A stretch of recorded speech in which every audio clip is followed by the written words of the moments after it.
All right, let's start with number 21. Where do we start here as we try to find x and y? Well, we're going to start with these two congruent tick marks. By the base angle theorem, if this is an isosceles triangle, which it is, then the base angles have to be congruent. So these two angles will both be the same. And we know that any triangle, by the triangle sum theorem, needs to have three angles that sum to 180. So if that's 100, each of these angles must be 40 degrees. All right, now we can progress on over to angle y. And how will we do that? We're going to use the fact that there's this red box symbol here indicating a right angle or perpendicular. We know that right angles are 90 degrees. So if x is 40 degrees, 90 minus 40 means that's 50 degrees. But how are we supposed to find y? We don't have a red tick mark here telling us that this is isosceles.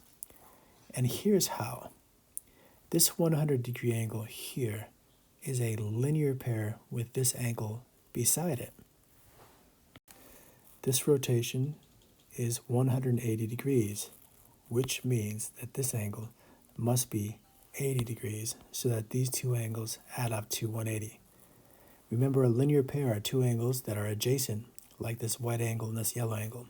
They share a ray, they share a vertex, and they don't overlap, and their non-shared rays form a line. So if a line is a half a revolution, which is half of 360, which is 180, then if this is 100, that has to be 80. And now we can find y. These three angles have to add up to 180, and so far, with 80 and 50, we're up to 130 degrees. So how much more do we need from angle y to get us from 130 up to 180? 50 more degrees.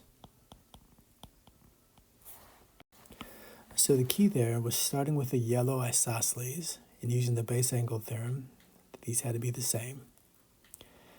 Step 2, if this is 40 degrees and we have a 90 degree angle, then that had to be 50 so that they added up to 90. And big idea number 3 is that these two angles, yellow and blue right here, yellow and blue, form a linear pair. So if that's 100, this had to be 80. And then we're able to find y. All right, let's move on over to number 22. So we do have some base angles here in this bottom triangle. So we know that these two sides will be the same. But that doesn't help us to find x. In fact, there's no way for us to find x at this stage of the game. So, don't try using 26 for angle measures. The length of the side has nothing to do with the measures of these angles. So we're kind of at a dead end here. We have to transfer our focus to this triangle. How can we deduce anything about this triangle? Well, all three angles are the same. It's equiangular. And if it's equiangular, then it's also equilateral. So if this side is 26, all the sides are 26. Ooh, and that's how we're going to find y. Next step, we'll subtract 1 from both sides, then divide both sides by 5, and y is equal to 5.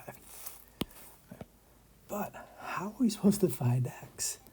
Well, the other big idea with this yellow equiangular and equilateral triangle is that if all the angles are the same, and if they all add up to 180 degrees, then every angle must be 60 degrees.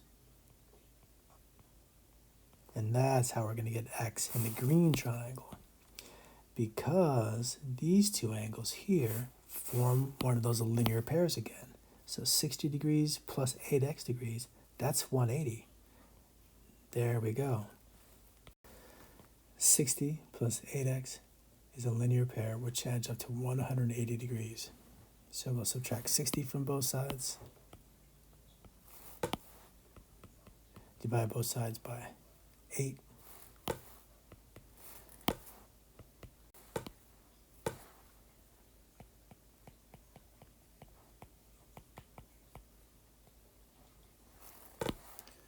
And that is how we do number 22. let's do a quick review. For the green triangle with congruent base angles, these two sides had to be the same. That's the base angles theorem converse. So if that's 26, we know that's 26. Part 2, for the yellow triangle, if all the angles are the same, then all the sides have to be the same. So if this side is 26, then so is that one, and so is this side. So 5y plus 1 had to be 26. Next, if all the angles are the same, and they add up to 180, then they all must be 60. Big idea number 3 then is this yellow rotation plus this green rotation is 180, because the yellow and green angle of these triangles here form a linear pair. So 60 plus 8x is 180, and that's how we found x.